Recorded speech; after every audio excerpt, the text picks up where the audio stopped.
están? Bienvenidos. Largamos la semana. Esto es solo una vuelta más. Vamos a arrancar con un tema que es duro para escuchar, sobre todo para todos los que padecieron inseguridad, para las víctimas de la inseguridad. Como habrán venido escuchando, muchísimos detenidos están pidiendo, un poco por el terror que les da el contagio del coronavirus, también porque, y esto es real, no tienen ni el alcohol en gel, ni los elementos de higiene y de cuidado necesarios, porque todos sabemos cómo están las cárceles. También por el hacinamiento, pongan todo esto en un lado y agreguen este otro elemento. Y por el impulso que les da ver cómo vienen saliendo en los últimos tiempos personajes emblemáticos del mundo político del kirchnerismo que fueron a prisión domiciliaria, en ese cóctel se produjeron motines, hubo muertos, hubo revueltas, hubo disturbios. ¿Y qué pasa ahí? Bueno, pasa que los detenidos están indignados negociando para ver cómo pueden ir a domiciliaria, pero del otro lado hay historias de gente que perdió seres queridos. Miren, hay una frase de la Asociación de Víctimas de la Violencia que es impresionante, que es: cada criminal liberado para nosotros es como si volvieran a matar a ese familiar nuestro. Eso que es terrible está ocurriendo en este mismo momento en la Argentina. ¿Cuánto está ocurriendo? Vamos a hablar de eso ahora.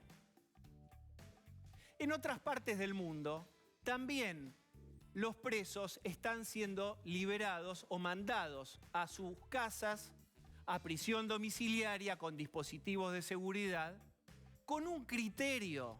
Tienen que ser que hayan cometido tales y tales delitos, tales otros no. Hay una especie de triage que permite saber con claridad y les permite a las víctimas también saber con claridad y a la sociedad quiénes están yendo a sus casas. ¿Cuál es el problema que estamos viendo en la República Argentina? Todos estamos de acuerdo en que la gente que está privada de su libertad, en el contexto de pandemia, muchos tienen a lo mejor que ir a sus casas, pero con un criterio. A lo mejor las mamás que tienen hijos, delitos muy leves, pero ¿estamos seguros que solo ellos están saliendo y que tienen una pulsera electrónica, una tobillera, o que tienen alguien que los va a vigilar? ¿O no está todo tan calculado?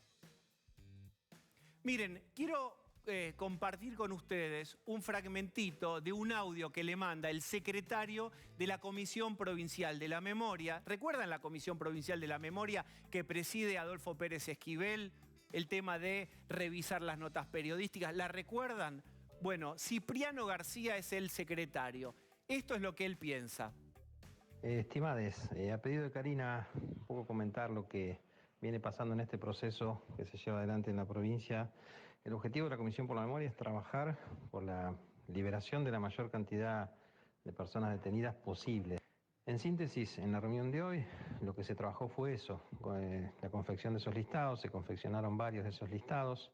Estuvo el juez de casación Violini en la reunión, donde justamente planteó que estaban pensando en ampliar ese fallo de casación para liberar a más personas. Me parece que es importante comprometernos para que esto siga avanzando y sean más las personas liberadas. Muy bien. ¿Razones de epidemiología o de ideología? ¿O ambas? Rolando Barbano, gracias por compartir estos minutos iniciales con nosotros. ¿Qué tal, Diego? ¿Cuán representativo es del pensamiento general este audio que acabamos de escuchar de Cipriano García? Bueno, digamos que lo que refleja es el pensamiento de una gran parte de la base de sustento que llevó al actual gobierno al poder. ¿Por qué decimos esto? Porque llegaron con un discurso que, entre otras cosas, lo que decía era que las cárceles estaban repletas de presos detenidos injustamente. En algunos casos hablaban de detenidos políticos, de presos políticos, pero en otros también hablaban de un exceso de punitivismo. Decían, acá se endurecieron demasiado las penas, se hizo un alarde de la cantidad de detenidos que se iban llevando adelante con los operativos del narcotráfico, con los operativos contra la violencia en el fútbol, contra los con los operativos en la violencia en la calle y hay demasiada gente en las cárceles. Ese fue el diagnóstico con el cual se llegó al poder. El gobernador Kicillof, a poco de asumir en la provincia de Buenos Aires, lo que dijo es: tenemos un problema de hacinamiento en los penales bonaerenses y esto va a haber que resolverlo. ¿Cómo? Con medidas alternativas a la prisión. Lo que se planteaba ya desde el Poder Ejecutivo era que para sacar gente de las cárceles había que buscar formas alternativas que, lógicamente, incluía una liberación bastante masiva. La Corte bonaerense se hizo eco de esto, se reunió con los 200 jueces de la provincia y les dijo: acá hay que liberar presos, hay que sacar gente de las cárceles. Este era el escenario cuando apareció el coronavirus. Bien, hasta acá pasa en otros países, uno diría. La pregunta es por el criterio, de qué modo, quiénes sí y quiénes no. ¿Vos considerás que hay un criterio claro de quiénes pueden salir y quiénes no?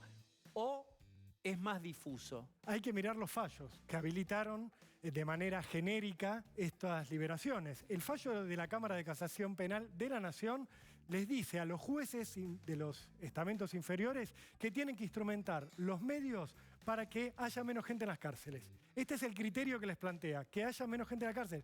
No dice quiénes tienen que estar adentro y quiénes tienen que estar afuera. En la provincia de Buenos Aires hay un fallo de la Cámara de Casación que emitió el 8 de abril el juez Víctor Violini, que nombraba recién Cipriano García en el audio. Este juez lo que dijo es que hay que buscar la forma de liberar a los presos que están en riesgo por enfermedades preexistentes. Pero dijo que también hay que tener un criterio amplio con otros detenidos por causas poco lesivas. Fue muy ambiguo. ¿Qué es una causa poco lesiva y qué es una causa muy lesiva? Queda a criterio de cada fiscal, de cada juez. ¿Qué problema empieza a haber a partir de esto? Que se presentan habeas corpus, los jueces reciben habeas corpus de distintos detenidos que dicen: yo también quiero la libertad. ¿Por qué? Porque mi médico personal dice que yo tengo una dolencia, estoy hipertenso. ¿Qué empezó a hacer la Cámara de Casación? A otorgar estas libertades. Jueces de primera instancia, algunos se resisten, otros no.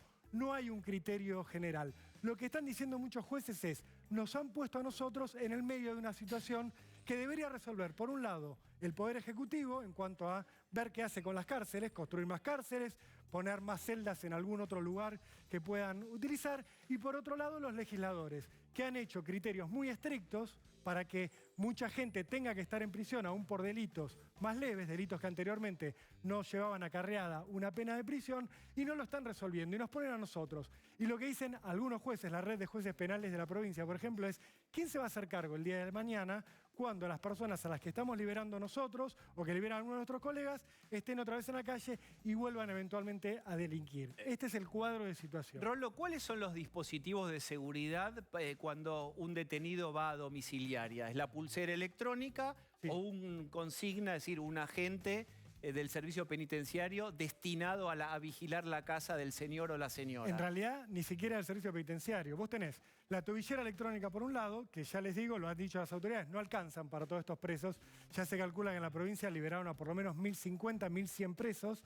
No hay tobilleras para todos ellos, la mayoría se fueron a su casa sin tobillera. ¿Qué alternativa te queda? Que la policía bonaerense, en el caso de la provincia, pare un policía de consigna en la puerta. No hay policías para hacer eso, así que no hay presos con consigna en la puerta. ¿Qué le dicen a la comisaría de la zona donde hay un preso liberado? De tanto en tanto pasen, si se acuerdan, toquen el timbre y fíjense si el preso sigue estando ahí. Con lo cual, en la práctica no hay controles, y ya lo ha dicho el propio procurador Julio Contegrán, dijo: no podemos garantizar que las personas que están liberando a los jueces vuelvan a la cárcel el día que se termine la pandemia, porque no te olvides que en teoría están liberando mientras dure la cuarentena, mientras dure el coronavirus. Se supone que cuando termine, estos presos tienen que volver.